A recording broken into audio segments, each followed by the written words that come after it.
Ya solo bandeko bana somi ekolo Congo ya solo ete kimbangu andimaki pasi po ete Congo etelema me bakongole barekonetaki ye te ya solo ete bakongole bandimaki ye te tozali komona yango oyo balobelaki biso tokanisaki ezalaki masese nzoka te elekaki na kati na mabele ekolo Congo yango toza komona lelo yango esengi na biso te ya solo ke tobeta mbela tobeta mololo mololo tako beta esengeli ke bana somi ekolo Congo ya solo bolanda ngai attentivement tikala topesa nanu matondo na tata nzambe ya mpungu tolendo topesa matondo ya solo ete bankoko na biso babelelaki ye nzapa nzakomba akongo mongali mvidi mukulu mungu baba mungu wa milele nzambi gaungu kalunga babelelaki ye ye solo azali nzambe tata yene mutu akendaki biso na lolenge na ye yene mutu atindaki mama kipa mvita ndona yene atindaki bankoko na biso nyonso te ngulusi kimbangu dia ntungunwa balobaki nini bankoko ya biso balobaki nini po ete bango babotamaki bankoko ya bakoko babotamaki 300 000 ans avant mundele ayala biso mikanda oyo akomaki oyo ya lokuta oyo basioniste bandeko ntango nga nabetaka mbela awa nani ayokaka te nani na kati na bino ayokaka te oyo esenge na ye mpe alakisa bana abisa bandeko na ye ke yoka lolaka yoka mololo ya kobeta eske bandeko boza koyoka mololo oyo tokobeta butu na moi to te bandeko na ngai s'il vous plaît ya solo ete na ntango wana bakoko ya biso bayebaki tata arrive ya bato oyo bato edom bato ya dagon bato ya lucifer oyo baye na bamboka na biso bayeli biso mobulu bitumbu tokomona lelo tokovivre na kati na mabele ekoloka copa na kati na mokili ezali nde bango bato baya na bitumba na mokili mobimba bandeko bolanda bango baya na bitumba na mokili mobimba baya na mabe na mokili mobimba kaka bango baya na mabe na mokili mobimba kaka bango mpe baya na basolution mosusu po ete baendormir biso po ete bakosa biso ke bango baza bato ya malamu nzoka te bastratégie nyonso oyo batya en place ezali mpona kogarde biso baesclave bapauvre baignorant ya solo bandeko toluka toyeba nanu ya solo eske makambo oyo ngai nakolobaka oyo banda na banda koloba yango ngai moto ya liboso nakoloba yango te bandeko na ngai na moto ya liboso te bolanda mama kipa mvita ndona nalobi bia bofongola matoi mama kipa mvita ndona ayaki na mabele ya kachopa na royaume Congo alobeli bandeko na ye alobeli baoyo bazalaki na epoke na ye bana babeli na Congo bandeko na ngai bato oyo boza komona baye oyo batongi bandako ya nzambe oyo bazopesa biso bakuru bazovandisa bana na biso bapesa bango bakuru ya religion balakisa bango nzambe bato oyo bayebi nzambe te tata alobeli ngai nalobela bino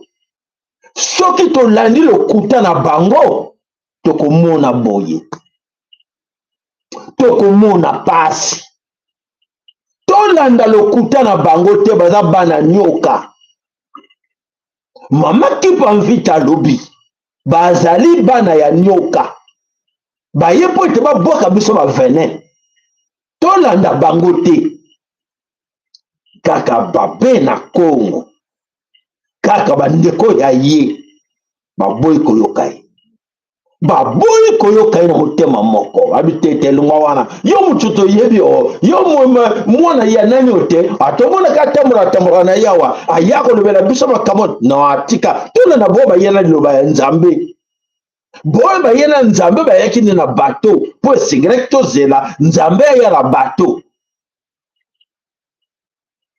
mondela bia bandeko ne moko babani kosoppose basopposaki na ye comment par la manipulation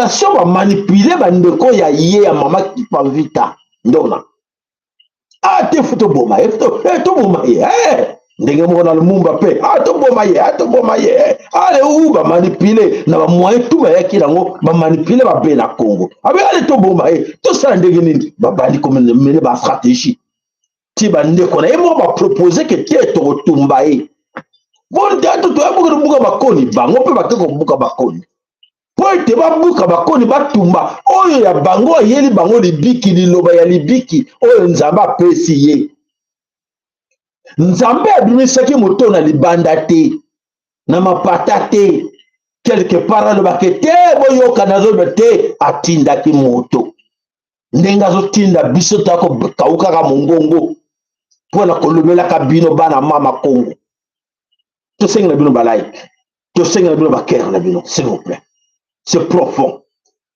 on a solobela bino eza très profond et ça surtout pas pour vous seulement mais surtout pour vos enfants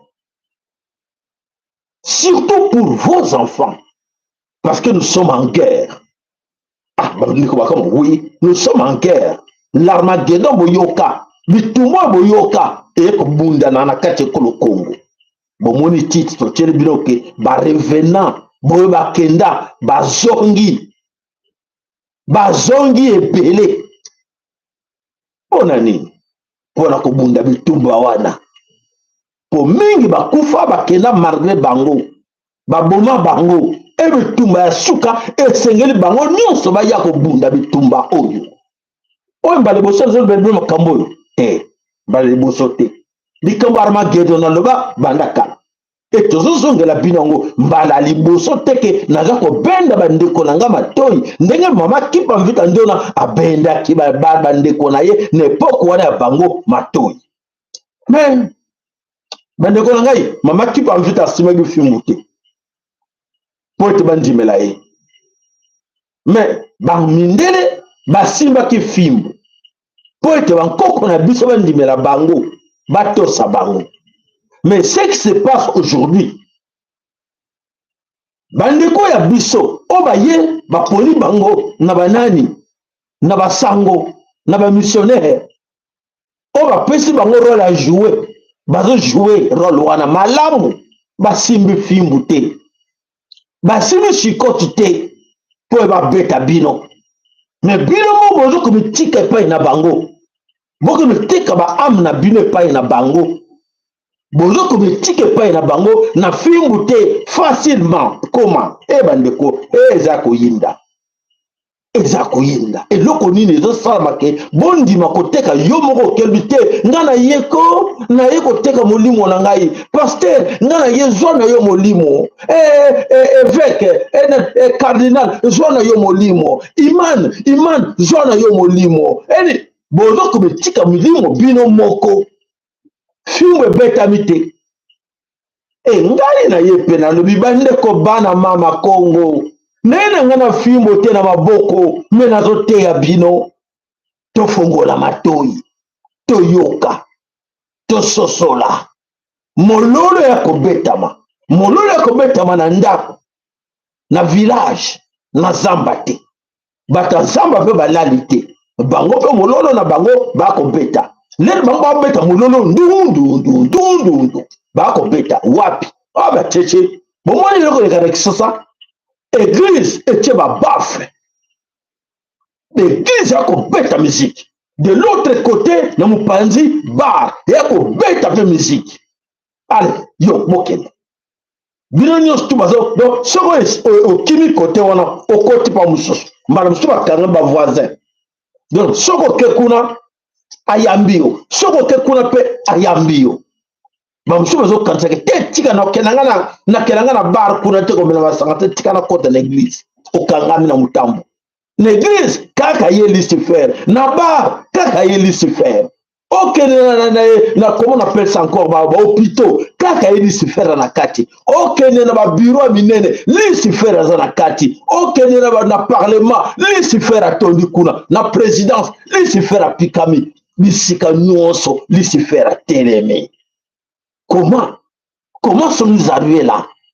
Et là, on dit, c'est que tout comme les Sikawana qui a s'installé partout.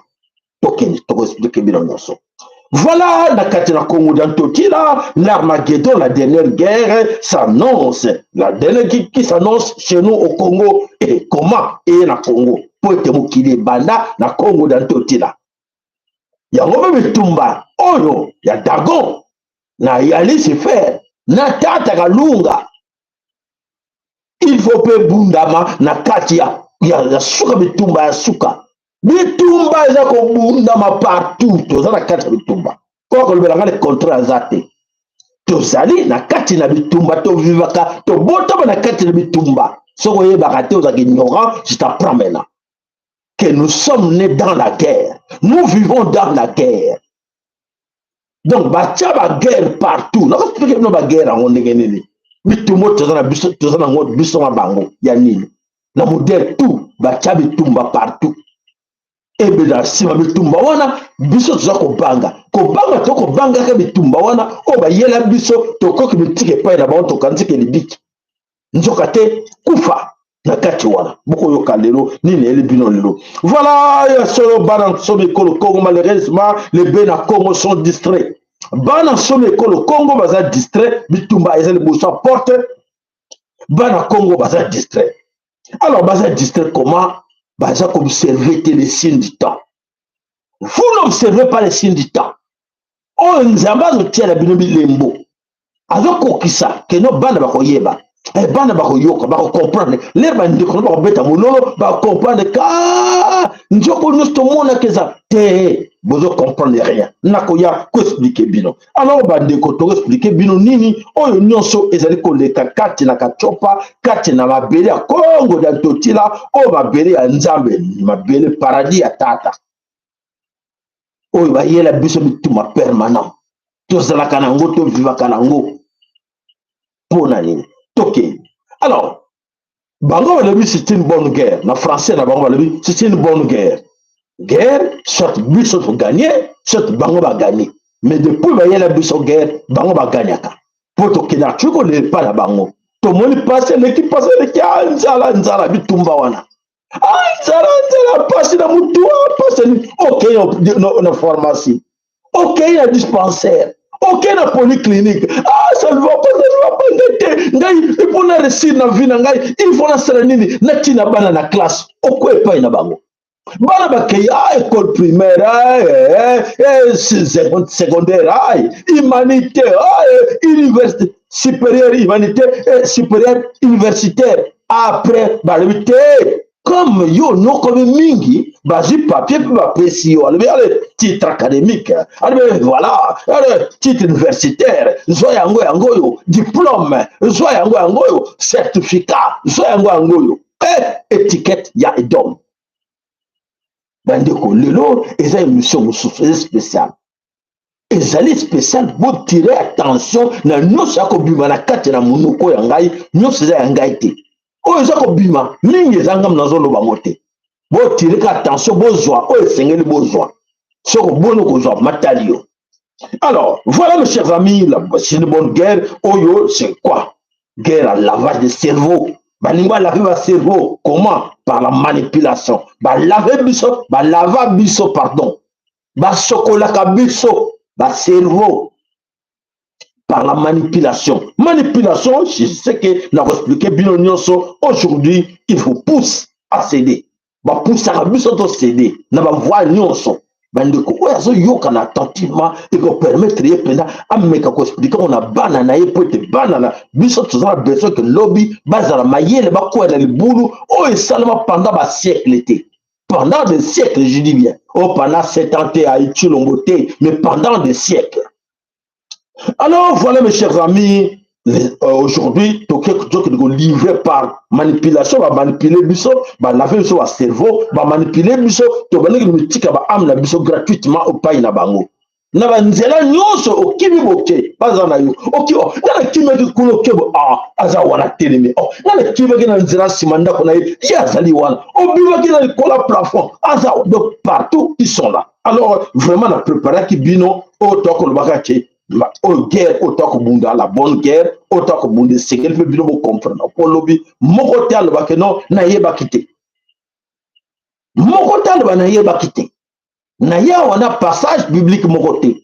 Oh non, allez botanga bandeko botanga na verset boye allez botanga to yanola te na ye na oyo nzambe inspiré ngai depuis hier oyo nazo bimisela bino eza maloba oyo tata alobi toyoka.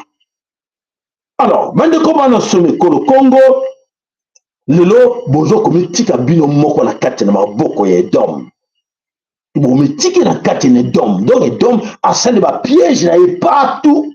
Ok, c'est un jour qui me couille. Est-ce que tu me couille là? Alors, bandeko, et je sais que si quand on bima na ba piège wana. Je sais qu'on bima na ba piège wana na malobo na zone de la bino lilo. C'est spécial. Alors, bandeko bana sumi kolo Congo.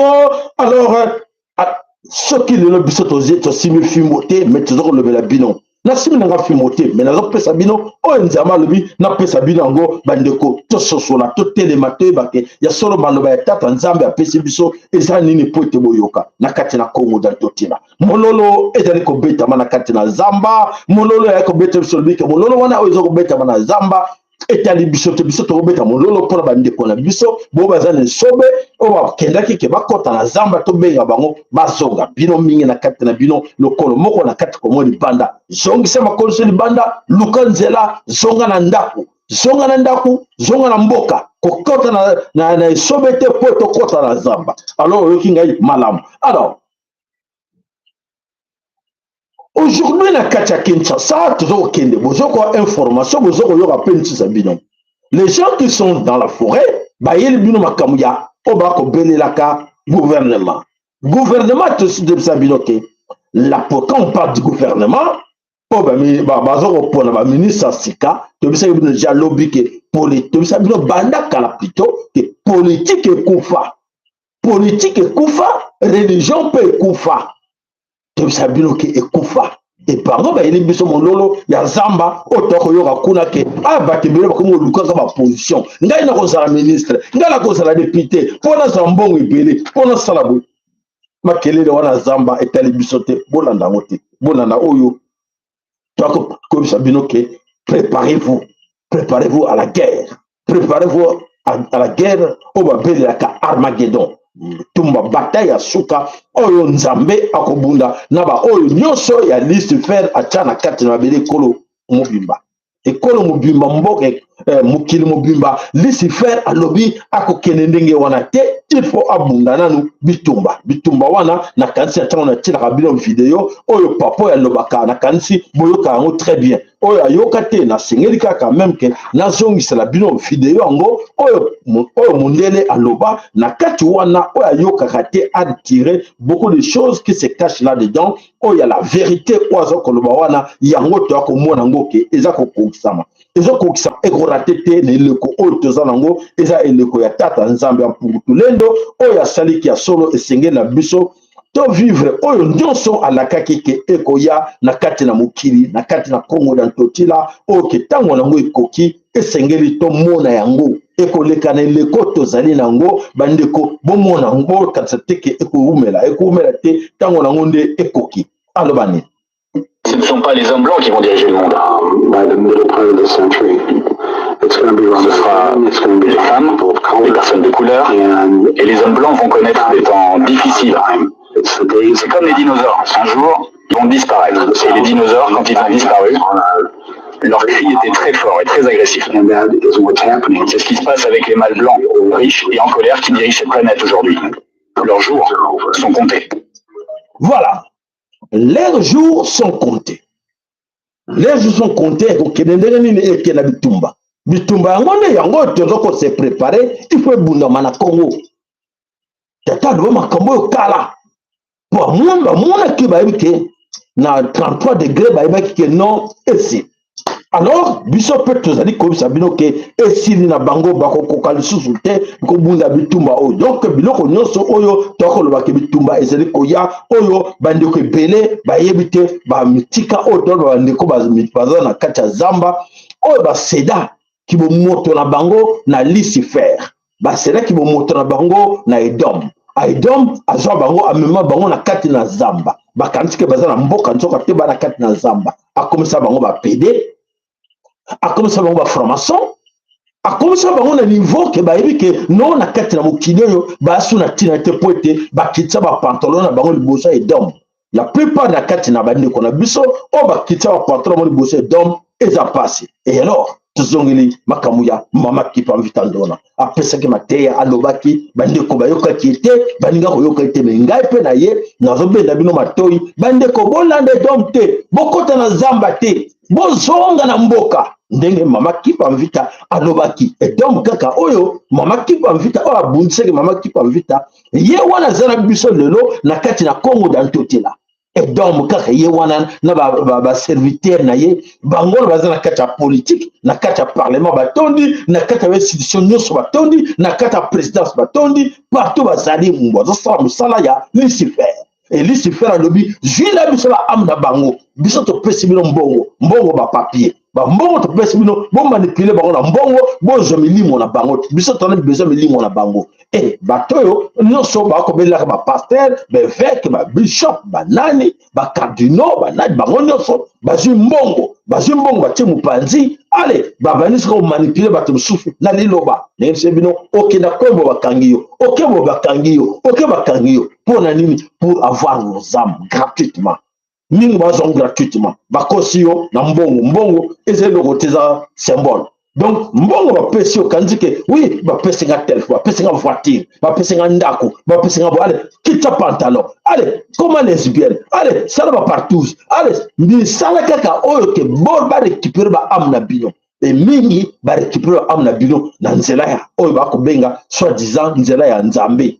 La nzela nzambe ba récupérer ba amna bino. Alors biso to bino ke ya solo bolanda oyo nyonso zolo bino po etene poko wana mama kipa vita ba yoka ki ete mais lelo ngai pe nazo tenga bino kaka ndenge ya te ki bino nzambe ne poko wana abimisa ko mutuna libanda na likolo te po te ateya po te ba ndeko ba yoka bo biso ba apole nzambe lobela ki bango te mama kipa vita ndona atele maki alobela ki bandeko na ye biso pe na tango ya biso voix yango na ye pe nazo be bandeko na ngai bandeko tokeba bandeko bango balobaki ke soki nani Noé bandeko sala bato alobi bana bandeko boya alongwa wana solar wana alongwa ko pamba wana ale bato esalamaki eza balisese oyo mingi balobaki balisese wana yango mpe toza kolobela bino lelo oyo ya mama ndondo eza lisese te mais ezali histoire vrai oyo esalamaki na Congo dactotela. Alors bino naosenga na bino bofongola matoi boyoka nini esengeli na bitumba oyo ezali koyela biso liboso ndenge nini esengeli tobunda yango na banguna na biso. Alors mes chers amis, nzambe ndenge aza kosala mokili na ye azali kosenga na biso toyokana na maloba oyo ya mololo ndenge tokobetela bino mololo eya kobeta na kati na mboka. Alors depuis nos grands-parents, depuis vos grands-parents jusqu'à nos jours tozali kana kati na bitumba toza bitumba yango ndenge expliquer bino ke bitumba toza nango tokobundaka na bato wana baya po ete babotola biso mabele baya po ete ba exterminer biso basilisa biso na kati na mokili po ete tata atikelaki apesaki biso mabele oyo tata apesaki biso ezali na nyonso bomengo nyonso ya mai nyonso eza ya biso me bango bazalaka jaloux bolanda très bien bazalaka jaloux na biso yango ndenge mama kipa mita alobi soki topesi bango confiance tala tokomona boye. Alors topesa bango confiance bayele biso bitumba na genre nyonso yango tokovivre situation oyo tokovivre na biso na bino lelo. Alors bitumba oyo tolango bachange yango baforme ebele baya nango ba forme ebele ba stratégie ebele mpona bazwa biso bacontinue kobundisa biso bitumba oyo tokoni kati na esclavagisme putu na moi mais na plusieurs formes esclavagisme ezali kaka korenie yango nakosenga na bino boyoka bozala attentif bozala prudent bozala vigilant na makambo nazobela bino lelo alors makambo tokoloba bino lelo nakanisi boyokaki bino nyonso tolobaki c'était la fin mundele alobi nini fin ya bango hégémonie na bango esili baza kokende mais bakri na bango ekozala très féroce bakri na bango ezala makasi lokola badinosaure e bakri na bango lokola badinosaure yango ebolanda balobi ke oui c'est la fin de notre hégémonie fin ya hégémonie na bango ya suprématie na bango ya domination na bango na kati na mokili esili badomine bareniaki badomine pendant 8 siècles esili balobi te fin hégémonie, mais tout changer forme comme ça. Bon, non, la bête de l'événement est là. Alors, quand la bête de l'événement est là, ils ont et c'est la bête de récupérer amna bango. Toi, y a la bango ni batonga. Toi, la bango batonga. Bah, faut on a nous sommes pas expliquer bien lelo. Vous êtes attentif pour l'andaka pour comprendre. Bah, y a le biso batonga pour être bas et beaucoup plus ces alaki destinés pour na éliminer biso na kati na kachopa. O batongo ba yaki nango. Et batonga wala ba yana ngo ezambala liboso te. Bokoyoka lelo makambo sabino mbala liboso te bayela biso batonga na kati na mokili baya tokola na batonga biso nyonso pesa etonga wana pesa bango batonga wana e tata abatelaka biso tata aprotisaka biso bankoko na biso baprotisaka biso bazobundela biso bitumba ya butu to na moi soki ezalaki bango te nde tosila bandeko na nga nde tosila na kati na mokili. Voilà, bandeko bana somme kolo Congo, balabaki nyonso fin hégémonie na bango, balobi ke oui, fin hégémonie ke sili, alors balobi nini, voilà, l'air fini, l'air ya poisson. Wana bango balobi te, et bango basali yango te, mais nzambe de muta décidé que fini l'air ya poisson, to comme na l'air ya verso. L'air ya verso est petit pour les vérités et bimi. Ya au monde ba vérité nyonso, eza ko bima awa ezo bimisa bango na poisson. Donc l'air ya verso ezali ere ya grand bouleversement ya munene na monde likambo naza korepetaka yango toujours naza kozongelaka yango toujours na tikaka yango te eza na importance munene oyo azoyoka yango te ekotala ye. Le grand bouleversement est là, le grand changement est là, le nouveau monde arrive. Et ce nouveau monde, ezosengana biso ngana yo tozala attentif, tozatira attention na biso na nyonso ezokosalama liboso na biso. Alors bandeko na biso ebele oyo batrahisa nani batrahisa oyo origine na biso ndenge bankoko ezalaki na biso oyo nyonso bankoko bavivaki tobosana yango bato ebele babosanaki bankoko na biso babanda bitumba na bato oyo banda kala soki bankoko na biso baresistaki na bitumba oyo te ngai na yo ndelo nde toza na mboka wana te ngana on était na mboka on était bamuso batuna me bakoko ngo to mona pasi boye ndeni bazobundela biso te soki bango te nde ngana yo toza na mabele ya Congo te ndo betaka tolo te que j'ai une parcelle là-bas au Congo j'ai ma famille là-bas au Congo nde to comme na biso ba nomade quelque part boye ba ka toza na biso na mboka te mboka ezaka ba mindele to ke na biso kaka ba so ba na mboka na biso na mboka mo quelque part so na Alaska so na wapi esika moko sisi ezali ou désert ezali ba kinde ba kinisa biso po balingaka biso te nde basi babwaka biso kuna po balingaka biso te mutu moko aloba le contraire te naza koloba ke non il nous aime regarde parce que te mpo na plan na bango nde bakokisa oyo basengelaki mpo na bango ke babomba extermine biso nyonso bango basokipe na mabele oyo ya elengi oyo ya babonheur oyo nyonso ezali wana e yango bayelaki biso bavoi nyonso ke non il faut bosambela mingi po te boke na lola balakisi bino teke lola ezali sika bozali na bacriture na bango balobi te sambelaka mingi po mosa omata koke na lola yo wana obosanike awa ezali felo Congo mboka ngo ekufa nango kala bastratégie oyo baya na yango. Et voilà mes chers amis, tous ces fils de Lucifer bayebi ilelo bayebaka ndenge tozosa bino bayebi bango moko ke tata nzambe pona bango bako considérer te on batravaka biso ndenge wana tozokwaka na piège na bango. Alors mes chers amis biso nde toye na bino ke lelo nakanisi bamingi na kopesa bino bilembo mosusu ebele bakanisaka ke babenganaka démon dans leurs églises. Ok, le coup, les gens sont bien dans le diable, ils sont bien dans le démon. Allez, vous avez ma pau, vous avez ma machette. Allez, vous avez tout dans la carte d'église. Pas bien dans le démon, mais démon, ils ont tué le diable, ils ont tué la carte d'église dans le bango. Pour éviter le rôle de l'okaka. Bah, il y a une bangote, bah, prononcièrement comme sous la bango, bah, il y a une bangote, bah, le bani. Et voilà l'histoire où yota comme on a biso na bino entre senga na bino ke mes chers amis to soso la makasi pote to yeba nini oyo ezali koyela biso. Alors na kosuki samuke wana pone sa bino ki solo aujourd'hui na kanisi bomoni ba mingi ba ndire biso les rêves na kati na monde ba nani ce sont des intellectuels africains. Des intellectuels africains au bano kanzake ba titre académique bazwaki oyo ke ko sauver bango na bato misusu nzoka te ezaki bilembo pesi bango pona ko distinguer des esclaves ba titre académique ba comme ça ba professeur d'université ba docteur en droit ba nini nyonso eza ba titre pour te ba distinguer bango ba esclaves ya maison na ba esclaves du champ. Donc ba distinguer des esclaves enfin bozali kaka bino nyonso esclaves. Et banane, babisi, mboka lelo, kachopa lelo, ezali, ces professeurs d'université, ces intellectuels, oh, bah, yé, le titre académique, pour naïe, à vous brader titre, les bosso. Voilà, moi j'ai des diplômes. Voilà, je suis licencié. Jala, donc, na kata zamba, mon boulot, na kata na zamba na bango, allez, bah, titre, vous jouer. Ah, on a licencié. Ah, on a ingénieur. Ah, on a technicien. Ah, on a diplômé. Non, tu as besoin de professeur d'université parce qu'il y a un professeur d'université. Mais surtout, Talib Andeko, tu observer tous ces professeurs d'université, avec tous ces titres académiques qu'ils ont, va porter le Congo. Quel est ce changement va porter le Congo que voilà, celui-là, ces gens-là, grâce à leur titre académique, regarde ce que le Congo est devenu aujourd'hui, regarde ce que l'Afrique est devenue aujourd'hui, grâce à leur titre académique. Nous avons zéro, bah ça de l'autre côté.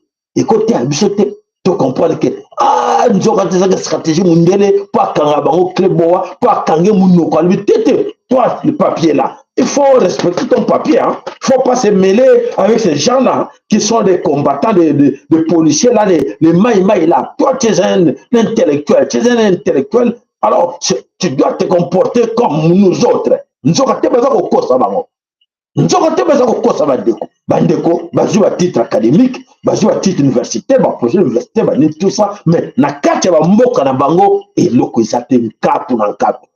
0-0 pour nani pote bakwei na piège ya wana ya nani ya Edom bakanga bango na piège babi que non nous avons un titre mais moi je suis respecté hein. Chez les blancs ils me respectent hein, parce que j'ai des titres académiques hein. Je ne suis pas comme les autres là, je ne suis pas comme les militaires, je ne suis pas comme les combattants, les résistants là. Et non mais moi je suis un professeur d'université. Nous sommes ils ont piège.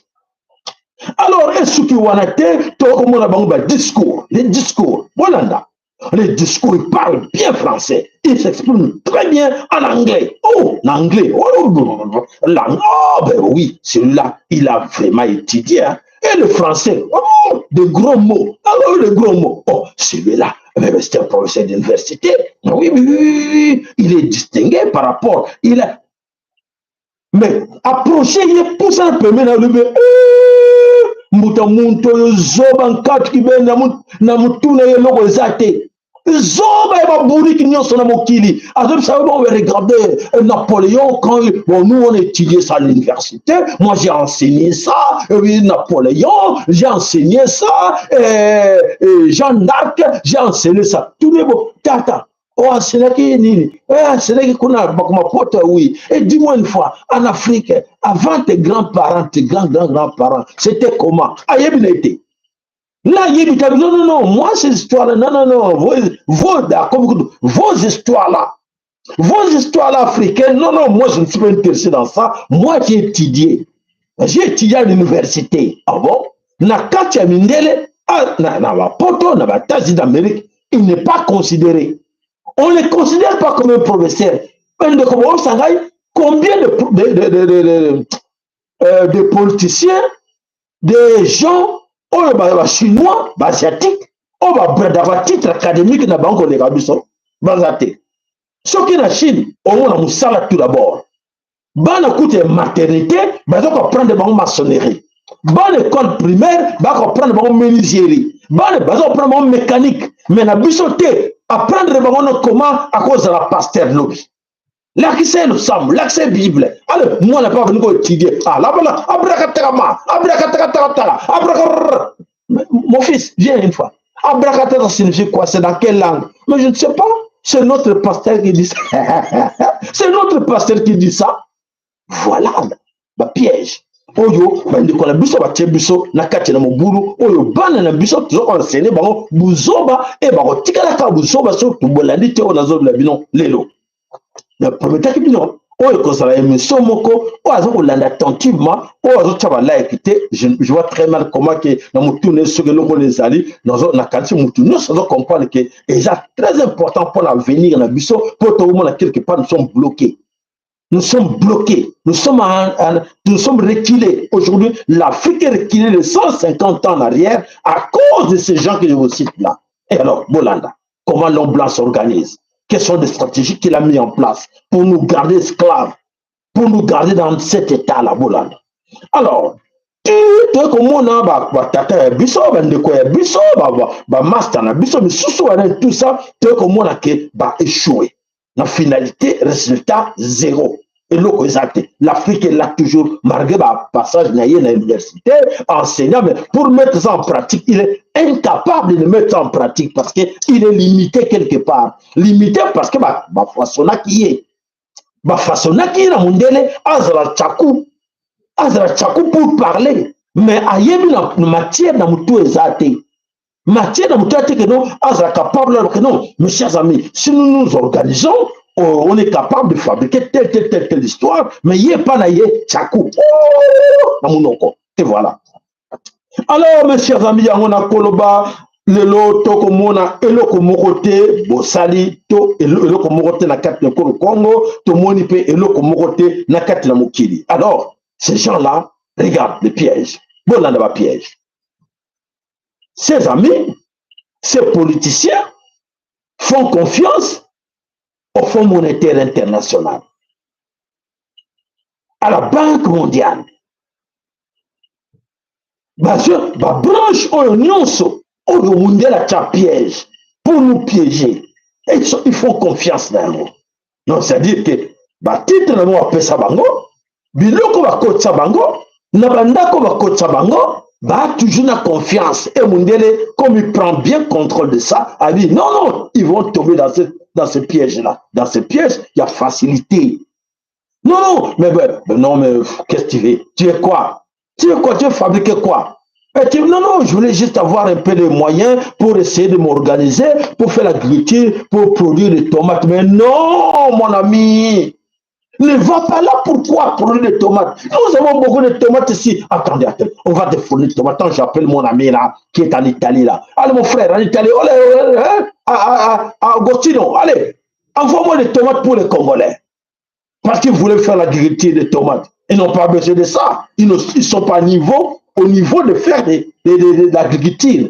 Allez, envoyez les tomates. Ah, mais je voulais aussi aider mes frères à... Non, on a tout, mon frère. Pourquoi tu perds le temps? Laissez-les comme ça. L'argent là que tu voulais leur donner, tu voulais investir dans ça, venez, prenez cet argent-là. Regarde, j'ai des placements pour toi. J'ai des placements pour toi. Regarde, mets ça là-dedans. Ça va produire. Tu auras tes intérêts. Ah, tu es piège. Et les autres animaux s'en sortir. Bateau va nettoyer cerveau, bateau, na quatre églises. Ils sont toujours là. Na quatre églises, tout. Comme si bango va péder. Pasteur va péder. Alors, mon frère, mais chez toi, il y a plein de monde là. Qu'est-ce qui ne va pas là? Mais j'enseigne, moi j'enseigne la parole. Hein. Mais l'excès un peu qu'on dégaine parce que moi j'enseigne, mais les gens ne viennent pas. Chez moi, ils ne viennent pas. Mais tu veux vraiment comprendre là où je suis moi? Viens, attends, je vais t'amener. Amener à lui. Non, allez, mon frère, il y a un ami qui est venu, hein, c'est mon frère aussi, un collègue aussi, pasteur. Essayez de lui encadrer aussi, comme vous m'encadrez là. Ah bon? Mon frère, viens, assieds-toi là. Ah, tu veux devenir comme lui. Ok, il n'y a pas de problème, mets-toi là. Ah, ben, on simba, on caresser. Allez, faisons la ceinture. Ah, Et comme sur la ceinture. Ah, oui, mais c'est comme ça. Il t'a pas dit ça? Allez, quitte ce pantalon. C'est lui parce qu'il gagne comme ça. Il t'a dit de venir chez moi, non? C'est moi le patron dans cette histoire-là. Tu veux devenir comme lui ou pas?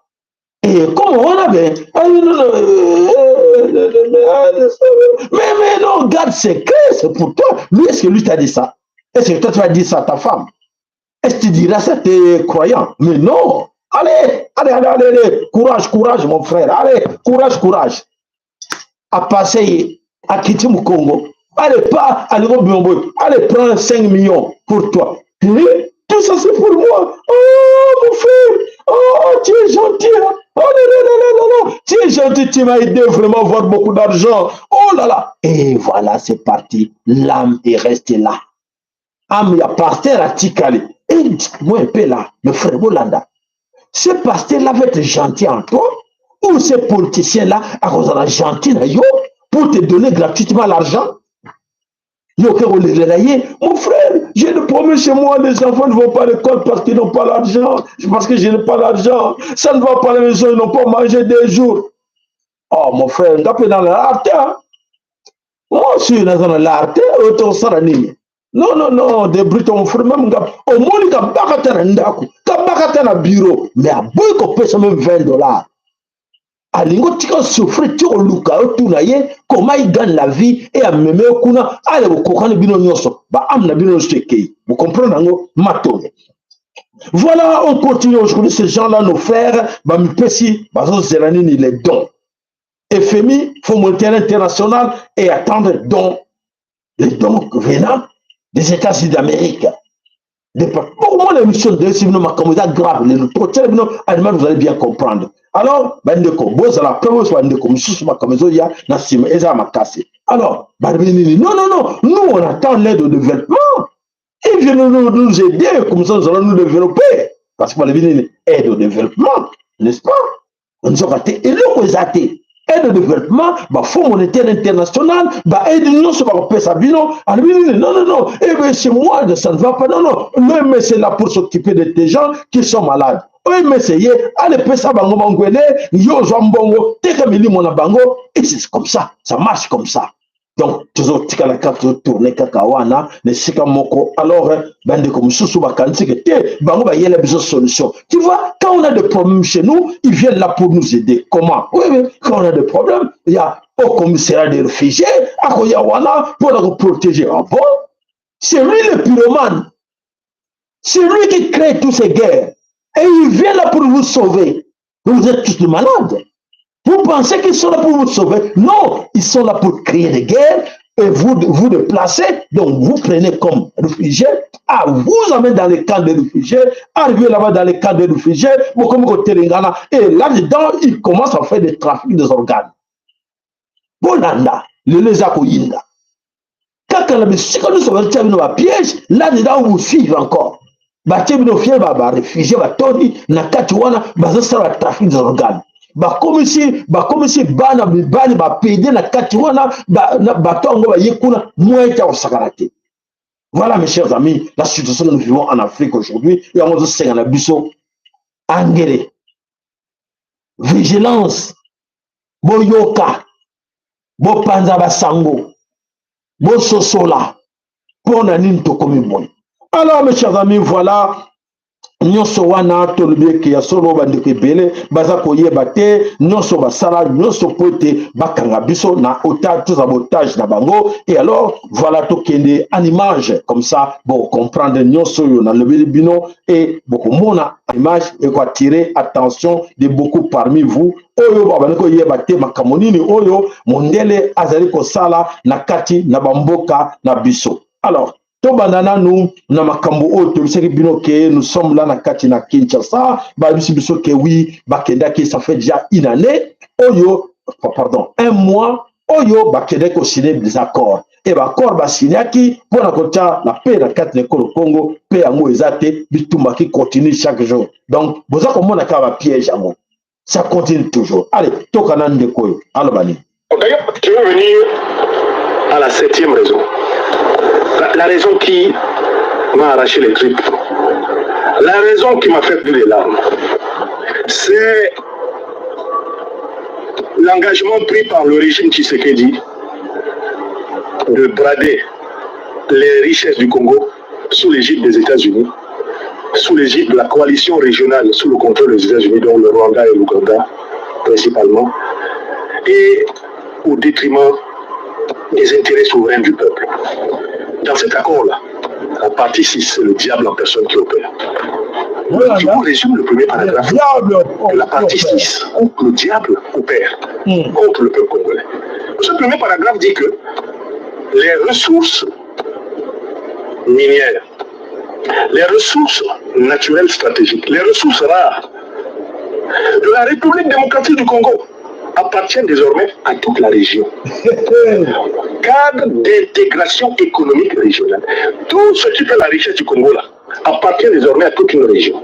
Donc c'est la dépossession du Congo.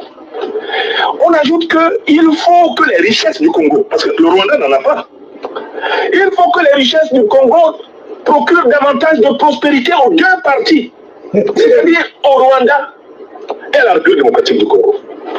Désormais, la République démocratique du Congo est chargée de permettre que le Rwanda soit prospère, pour que le Rwanda cesse de lui faire la guerre. Donc l'accord dit on doit déposséder le Congo de telle façon que le Rwanda soit riche. Tant que le Rwanda n'est pas très riche, rassasié et satisfait, l'eau. Voilà. Mes chers amis, ce n'est pas le Rwanda. Oh, le riche, mais c'est l'Occident. C'est l'Occident qui se casse le Rwanda. C'est-à-dire, ces accords ont été signés là-bas pour être bénéficier des Occidentaux. Parce que les Occidentaux, besoin liés à Bango, pour bloquer le Congo et ça Rwanda, Ouganda. Donc ces deux pays-là travaillent pour les Occidentaux. Donc ce sont des Noirs sur peau, mais à l'intérieur sont des Blancs. Ce sont les Blancs qui sont en train de jouer avec nous. Alors, voilà la situation où ils allaient koleka na katina mabele et kolo Congo. Donc, moi, l'angoke, bitumba, ils ont aussi continuer, la stratégie, nous sommes en place. Un mois déjà, en goyo, tout le monde est là comme côté, la guerre continue, les massacres continuent, na katina mabele et kolo Congo. Massacre, voilà, et aussi la camba, le biti, et aussi la tête parce que les pyromanes sont tout à fait d'accord avec Félix Chilomo aussi d'accord avec eux.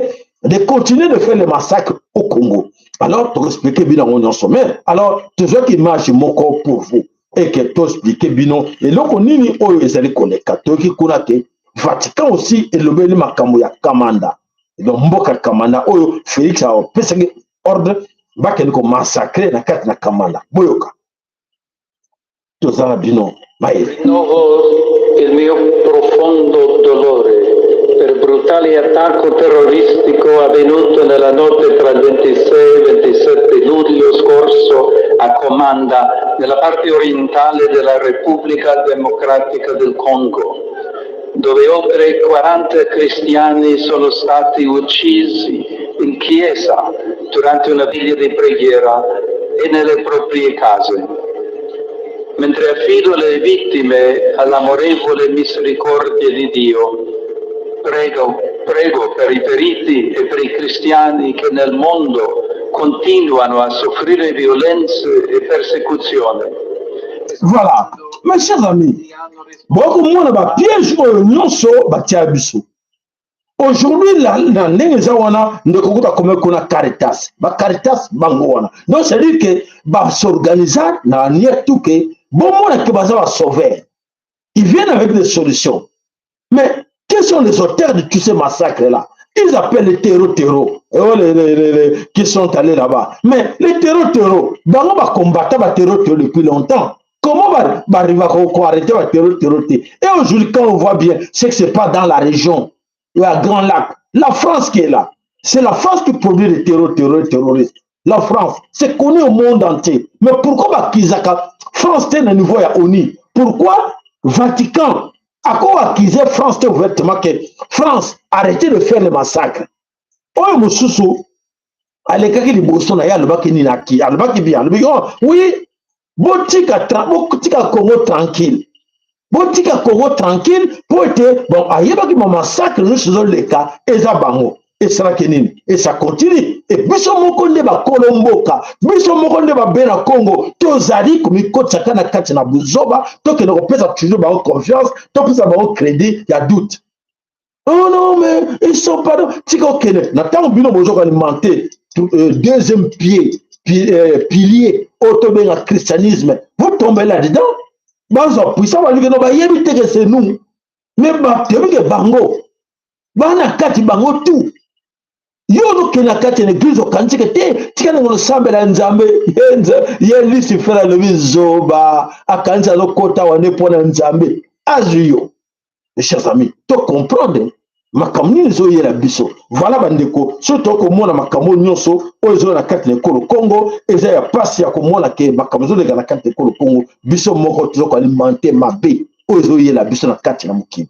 Alors bolanda balobini batero balobini abo bango pe balobi oni le saibino ke ba piège ba tanda biso. Alors bolanda élément oyo.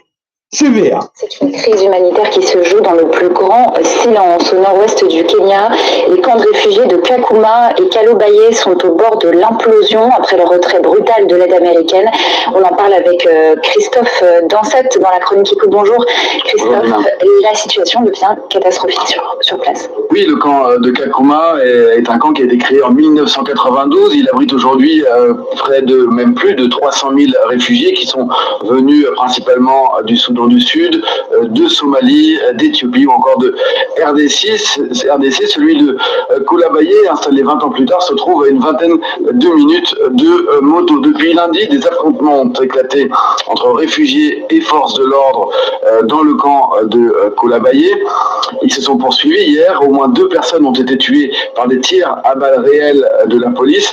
Plusieurs tentes du programme alimentaire mondial ont été incendiées. Les réfugiés redoutent de nouvelles violences en fin de semaine, alors que de nouveaux appels à manifester ont été lancés pour vendredi. À l'origine de ces violences, Christophe, les conséquences du gel de l'aide américaine. Oui, à son retour de la Maison Blanche, Donald Trump a décidé de couper le financement de l'USAID, l'agence américaine d'aide au développement, soit près de 63 milliards de dollars, une décision qui a provoqué un effet domino. Des agences comme le Programme alimentaire mondial, le PAM, ou le Haut Commissariat aux réfugiés, financés à plus de 70% par les États-Unis, ont été contraints de réduire drastiquement leurs aides. Progressivement, dans les 2 camps kenyans. Voilà, mes chers amis.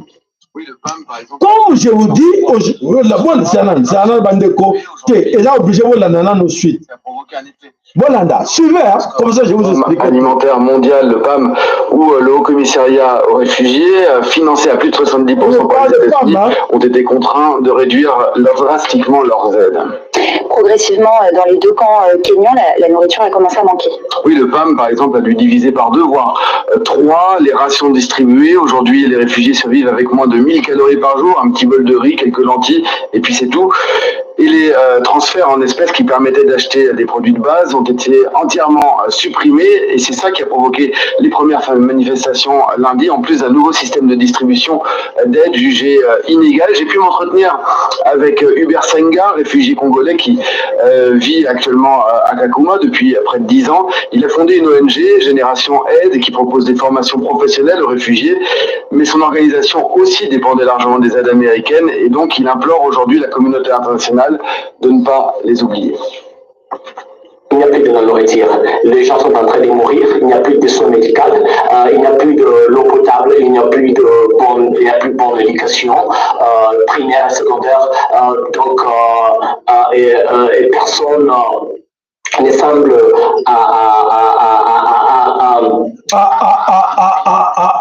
Voilà comment ils nous manipulent. Alors, je préfère vous dire la vérité de ce qui se passe dans ces histoires-là. Vous avez suivi quand Donald Trump est arrivé au pouvoir. Donald Trump a dit, il faut arrêter toutes ces histoires-là. Oussaïdé, PAM, Biloko, on a tout. Tout ça a été créé par les démocrates. Pourquoi ils ont créé cette histoire-là? Ils gagnent plus que ça sur les têtes des réfugiés.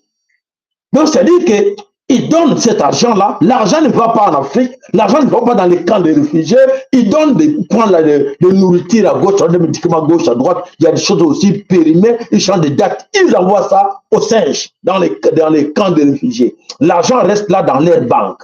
Ils s'arrangent pour partager cet argent-là. Et alors, l'heure Donald Trump est arrivé, elle lui dit, ah, c'était une grande mafia. Dans cette histoire-là, où ça a aidé, Nakatia Pam, Nabiloko, nous sommes à branche, nous sommes à Oni, à bloquer en haut. Pourquoi ces gens-là nous parlent de cette histoire? Ces réfugiés, et tout d'abord, comme des pyromanes, des pyromanes, ils créent des guerres partout dans tous les coins du monde pour faire déplacer les gens. Et ces gens-là, ils prennent avec vitesse, comme le cas de la MONUSCO. MONUSCO est là pour, avec les armes, disent leur mission, c'était quoi? Protéger les civils. Protéger les civils. Pas pour déplacer les civils. Mais leur mission, maintenant, ils ont adopté de déplacer les gens facilement pour alimenter les camps des réfugiés. Parce que là-dedans, il y a des gens qui vont aller récupérer là-bas, des enfants là-bas, pour les amener comme mercenaires.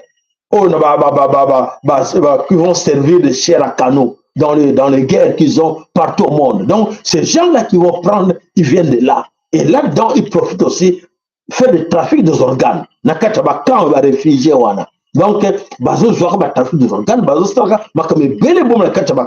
mais à l'origine, c'est eux. On va créer la guerre. On va créer la guerre dans le insécurité dans le pour être une solution.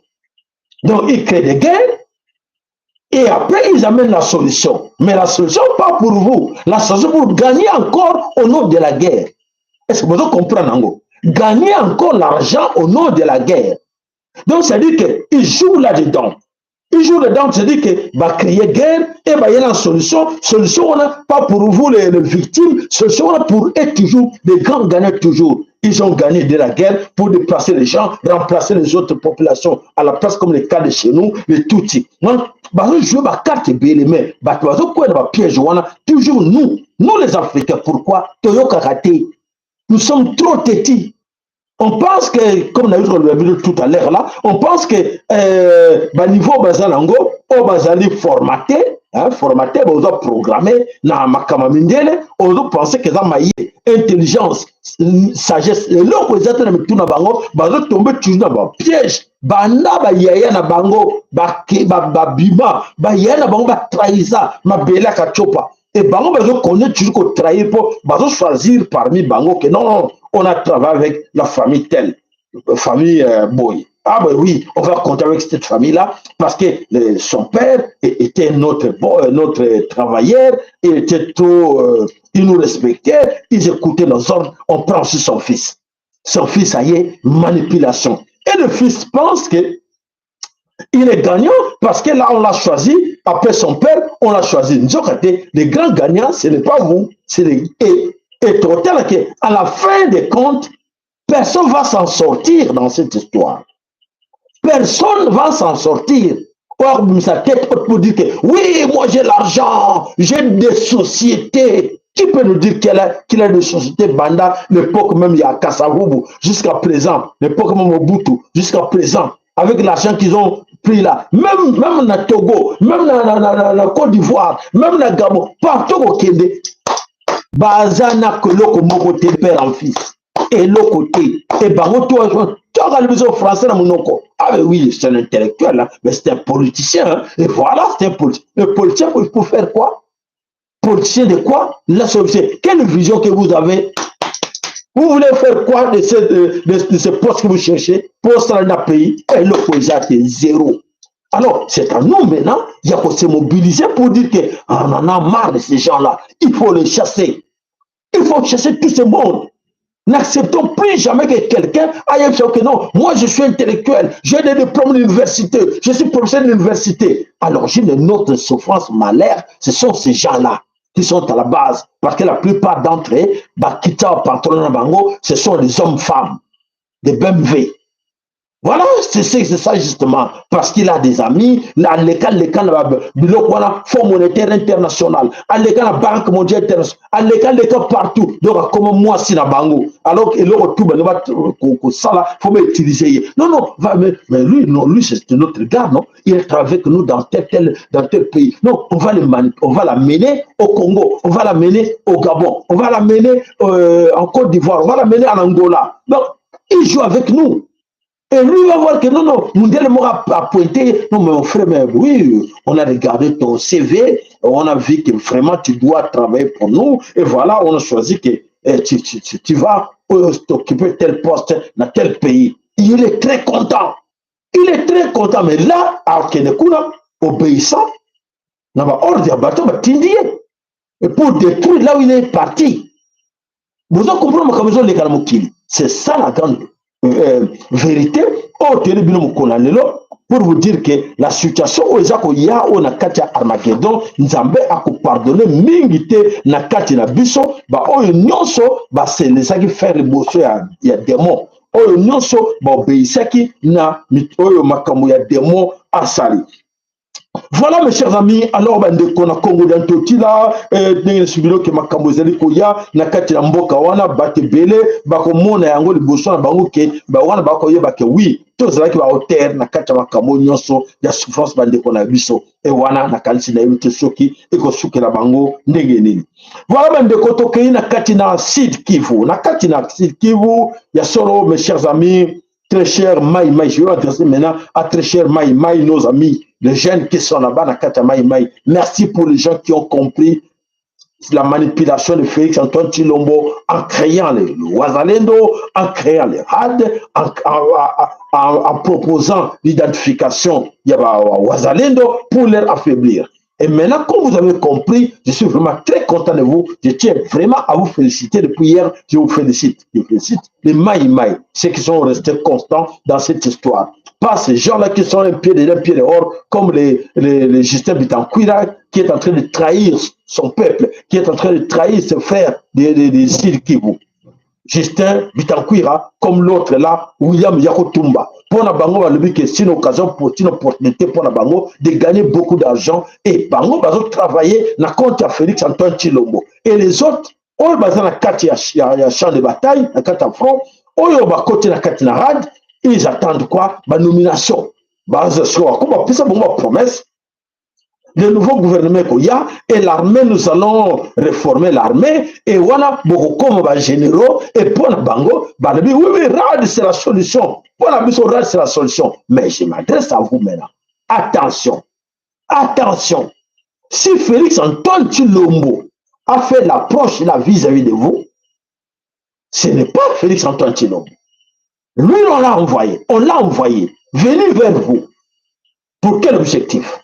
Parce qu'ils savent, les Occidentaux, je dis bien les Occidentaux, et ils savent bien que les témoins gênants, cette histoire-là, je répète à tout le temps, les témoins gênants dans cette histoire depuis des années 60, 62, chez nous là-bas, les gens qui dérangent, ce sont les Maï Maï.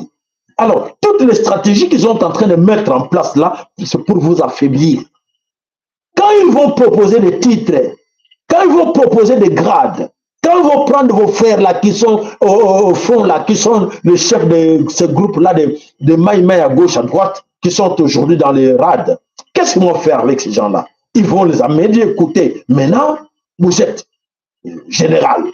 Et maintenant, on vous donne chef de division, chef de commandement dans telle région. On l'éloigne.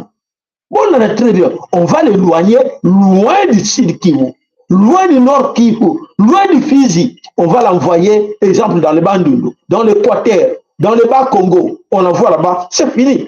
Il est neutralisé. On va plus en parler. Tous ces gens, ces jeunes qui, lui, essayaient de motiver, c'est fini pour eux. Ils sont perdants. Voilà l'objectif de cette histoire-là de RAD. Voilà l'objectif de cette histoire-là qu'ils sont en train de faire pour vous identifier. Alors c'est à vous maintenant de comprendre que non, on a compris, ils sont là pour leurs intérêts. Félix est là, jamais Félix viendra pour aider les Congo. D'ailleurs, dans sa mission, dans tout ce qui était comme cahier de charge, Félix est là pour détruire le Congo, pour balkaniser le Congo. Même l'aide qu'il vous donne, le peu d'argent qu'il vous donne là, les miettes qu'il vous donne, parce que j'ai entendu parler que non, ah oui, il a quand même donné un peu d'argent là-bas à nos frères et nos amis là, je ne sais pas l'argent là où ils ont mis ça. Mais mes frères, l'argent là qu'il a donné là sont des miettes. Et l'argent là, pourquoi il vous donne? Parce que pour vous approcher, pour vous avoir, on dit la main qui donne, c'est la main qui dirige. C'est cette main-là qui donne, vous allez écouter ses ordres, vous allez obéir à ses ordres, malgré ses ordres mal donnés, et vous allez les respecter. Et alors, c'est dommage que la nation, le pays, votre territoire, votre province, le sol Congo est bradé. Lui gagne plus que ce que vous donne là, 100 fois, 1000 fois. Il gagne ça, mais il ne gagne rien, parce qu'à la fin des comptes, il sera aussi perdant comme les autres. Et c'est à vous de comprendre que non, ah, on a compris, il est là pour nous utiliser, il a fait l'approche là pour nous affaiblir. Il est temps que vous, bande de Konabisson, les maï, à vous de comprendre que non, on a compris pourquoi Tshilombo est là. Tshilombo n'est pas là pour vous, pour faire quelque chose pour sauver la nation. Il ne sauvera jamais la nation parce qu'il a une mission: déstabiliser, balkaniser le Congo. Merci, vous avez bien compris. Il est grand temps de comprendre que Tshilombo est là, il est au piège de Tutsi Rwandais, de l'empire Imatutsi, et dans ce piège-là, c'est une bonne guerre, ce n'est pas daté le jour de cette guerre. Mais tout le monde est au Bunda Oyo, et ça y a l'éloté, et ça y a Kala. Beaucoup ignorent parmi vous qu'ils croient que non, mais tout le monde est comme ma casse parce que Félix a levé les Banamoulengue. Félix, on l'a choisi pour dire que oui, les Banamoulengue sont nos frères, sont congolais pour légitimer les Banamoulengue. Félix, on l'a choisi pour légitimer les Tutsi Rwandais, que non, ce sont les Congolais. C'est tout. Parce que chez lui à la maison, il n'y a que des Tutsi Rwandais. Dans son bureau, il n'y a que des Tutsi Rwandais. Et c'est à vous de comprendre pourquoi dans son bureau, pourquoi dans sa maison, il n'y a que des Tutsi Rwandais. Alors, c'est là que vous allez comprendre qu'il n'est pas là pour vous. Merci pour la compréhension. Donc, c'est à vous de comprendre qu'il est temps que chacun de vous puisse saisir l'opportunité, saisir l'occasion pour comprendre qu'il est temps de ne pas suivre le Tshilombo, de ne pas croire à tout ce que Tshilombo est en train de faire. Alors mobilisons-nous, mes frères, mes sœurs, pour réussir cette histoire-là du Congo. Il est grand temps de se mettre debout tous pour dire que non, on a compris. Alors, vous avez écouté cette émission, vous nous avez suivi bonandaki émission na biso bonandaki biso bande sikoyo ya solo matondo nzamba pambola moko na bino ya solo bosuka wana te. Alors on a sengi na bino partager nos amis bonandaki bande tina suka bomoni makamo ebimi wana eza très important pour na bino pour na bana na bino pour ete biso to la muka ensemble pour ete na zongi la ngoli suke mama ki pa mvita tanga bale ko loba l'époque na ye beaucoup bandima ki ete. Alors, il est temps que vous compreniez que non, nous sommes en train de faire un piège, une manipulation, ou il y a un mboka. Alors, ceux qui vous comprennent que banguna baye na ba carte nyonso pour abota biso mboka, ba carte ngo na katia 3C le système. C'est dans ces 3C là, beaucoup mona vie na bino nyonso, o bozo mener lelo, ils sont sous contrôle na bango. Vie na bino nyonso ezala bana mbaki de classe ezala bino bozo kende ba église ezala bino bozo luka misala ezala sika bozo kokende ba association na ba hôpitaux na ba lieu tout bozo kokende bozo sous contrôle na bango. Alors tout ça l'effort de communiquer entre nous, dire que écoutez, ah, oh ils a piège master a piégé biso pour être à Castra Moussala sale boulot oh ya occidentaux oh va garder biso tiré d'esclaves quand on a français on le battait oh hier non parce que beaucoup va dire la bilokuna oh ONG tel ONG Zoyawana aide le développement ONG Zoyawana pour aider les agriculteurs, aider les pêcheurs, aider les gens, aider ma maman marchand, aider boy arrêtez mes frères, mes sœurs. Aucune ONG est tonga mboka na mokili. ONG mon côté développe pas pays mo quelque part dans le monde.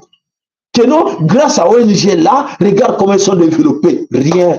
Si vous voyez aujourd'hui Burkina Faso, prends la lire parce qu'ils ont refusé ces histoires-là. Ibrahim Traoré a dit niet.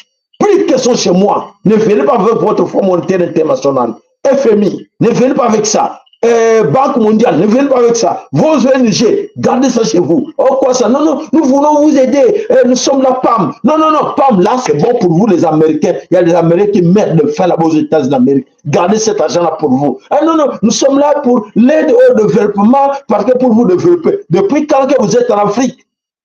Vous avez déjà développé quel pays africain? Ce sont des questions que vous devez poser. Dites-moi un peu, quel pays africain vous avez déjà développé? Aide au développement. Vous avez déjà développé combien de pays africains? Grâce à ces pays-là, grâce à notre aide de développement, les gars sont développés. Grâce à notre fonds, du Fonds monétaire international, regarde tel pays, ils sont développés. Regarde comment ils sont en train de construire le pays. Regarde comment ils sont avancés. Regarde comment leurs enfants sont devenus intelligents, n'importe quoi, ça, tout ce que vous voulez là. Aucun. Mais ils existent là depuis des siècles. Depuis des décennies, ils sont en Afrique. Ils viennent toujours en Afrique depuis des décennies, retenez ça. Vérifiez. Ils sont depuis des décennies. Et depuis des décennies, aucun pays africain va vous dire que « Ah non, merci, merci Oussaïdé, ah merci Fonds monétaire international, ah merci OMS, Organisation mondiale de la santé, grâce à vous, regarde comment nos populations ont retrouvé leur santé. » Bien au contraire. Tout ce qu'ils amènent là pour nous détruire.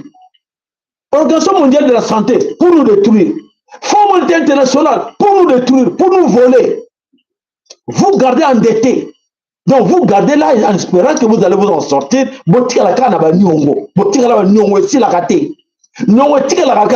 Et pour les idiots présidents de la République, pour les cons gouvernants, qu'est-ce qu'ils font? Ils se donnent là-dedans. Parce que ne refusez pas. Dites-moi, qui est qui parmi vous, dans la vie normale, qui peut dire que oui, pas de ça y est mbongo. Est-ce qu'on dit ma? Nani parmi vous peut accepter que non, oui, ndeko y a toujours Joako, Jombongoko, mais tu as besoin de ça, des Jombongoko. Tout le monde raisonner comment? Pourquoi cette fois il m'oblige? Il me force à prendre cet argent-là. C'est là que vous allez comprendre que c'est là qu'un piège. Piège, il y a bloqué les pays africains. Les pays africains ne s'en sortent pas aujourd'hui à cause de cette histoire-là d'emprunter l'argent, d'aller prendre l'argent, de chercher la facilité, d'aller au Fonds monétaire international, de voir les ONG. Comment aider les écoles, comment aider nos enfants, comment s'en sortir, comment mener nous, ils doivent nous amener les médicaments, ils doivent nous amener les solutions. Jamais ils viendront avec ça. Parce que chez eux aussi, dans le pays occidental, ils souffrent. Le pays où ils souffrent aussi. Les pays occidentaux aussi souffrent. Ils n'ont rien. Dans tous ces pays-là, la crise est là. Mais on le biloté, pour le moment, il y a France qui emprunte l'argent, a combien endetté? Très endetté de l'Afrique et de l'Europe. Très endetté. Mais la France, très endettée, même propos aux Africains leur aider. Non, non, nous allons vous aider. Prenez l'argent, on va vous aider. Oh. Vous-même d'abord, vous êtes endetté. Vous voulez nous endetter encore. C'est quoi cette histoire? Voilà, mes chers amis, la Kalisi, Bonel Vané Banditi, Souka, était à Mokola Biso, Nzambe, Asungake. Oui, continue à Motuna yo, et Bimanete au Moussoute, et Tika na Kata Motuna yo, au travail nango, et au enseigner de Komoussou. Au partager la bande de Komoussou. Partagez, s'il vous plaît, Nzaba Apambola, au Nyonso, à partager. Nzame Penda, Maman, qui peut envie t'andona, Apambola, au Nyonso. À partager dans 20-30 personnes, où il y a une agenda, partager la bande. Levez la bango, regarde le problème qu'on a. Montez la problème tout ça nango. Et routine d'ambition éveil, conscience collective. Et ça a marqué chacun de nous à se mettre debout pour dire que, ah, on a compris. Alors, c'est fini, on arrête là. Voilà, matondo, la bino nyonso kutani lobby, nzama pambo la bino, tobi bongote, ingeta, ibobo.